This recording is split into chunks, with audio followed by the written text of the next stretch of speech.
जय श्री राम। आज हम आपके लिए इस वीडियो में भगवान राम के जीवन की पावन कहानी लेकर आए हैं। भगवान श्री राम के जन्म से लेकर उनके वनवास पूर्ण करने के बाद उनका राज्य अभिषेक की संपूर्ण कहानी आप अलग अलग पार्ट में जानेंगे।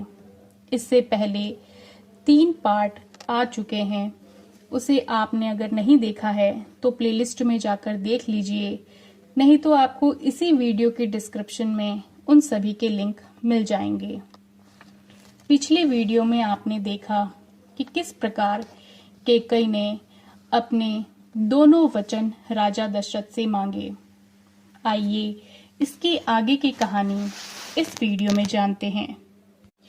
रघुवंश मणि श्री रामचंद्र ने जाकर जब देखा कि राजा अत्यंत दुखी हैं और बेसुध पड़े हैं, फिर हृदय में धीरज धरकर माता कैकेयी से पूछा कि माता, मुझे पिताजी के दुख का कारण बताइए। कैकेयी ने सारा वृतांत राम जी को सुना दिया। जब राम जी ने यह सुना तो वह तनिक भी विचलित नहीं हुए और उनकी मुस्कान वैसी ही बनी रही। कैकेयी से उन्होंने यह कहा कि माँ, वो संतान बड़ी भागी होती है जो अपने माता पिता के वचनों का पालन करे। वन में विशेष रूप से ऋषियों से मिलाप होगा, जिससे मेरा सभी प्रकार से कल्याण होगा।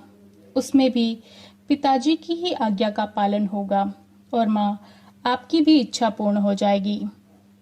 इधर दशरथ जी की मूर्छा दूर हुई और अब उन्होंने श्री राम को हृदय से लगा लिया। नेत्रों से आंसुओं की धारा बहती चली गई। तब राम जी कहते हैं कि पिताजी, आप किसी भी प्रकार की चिंता मत कीजिए। आपकी आज्ञा पालन करके और जन्म का फल पाकर मैं जल्द ही लौट आऊंगा। मुझे जाने की आज्ञा दीजिए। इसी बीच कौशल्या ने कहलवाया कि राम से कहो राज तिलक की तैयारी करे। परंतु जब उन्हें यह पता चला कि राम को वनवास और भरत की राज तिलक का वर कैकेयी ने मांगा है, यह बात सुनकर कौशल्या अत्यंत व्याकुल हो गई। श्री राम ने माता को अलग अलग तरीकों से समझाया। इसी बीच जानकी भी आ गई और वन में साथ जाने के लिए विनती करने लगी। श्री राम ने कहा, जानकी, तुम माता पिता की सेवा करो। वनवास मुझे मिला है, तुम्हें नहीं। परंतु जानकी नहीं मानी। इधर लक्ष्मण जी भी अपनी भगवान के साथ चलने के लिए विनती करने लगे।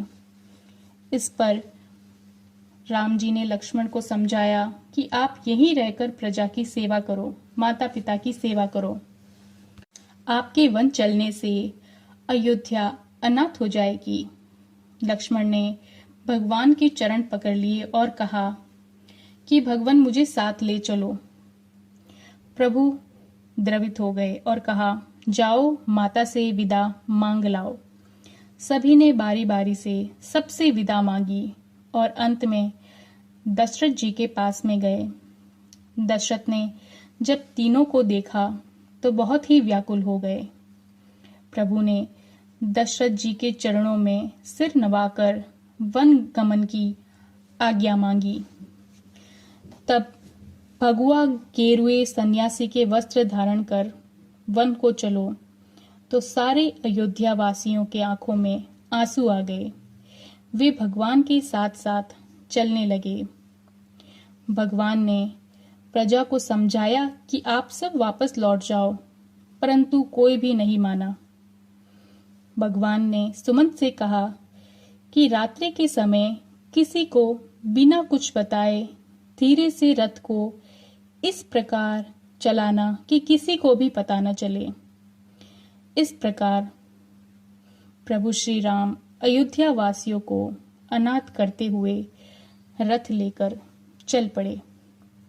इसके आगे की कहानी हम अगले पार्ट में जानेंगे। जय श्री राम।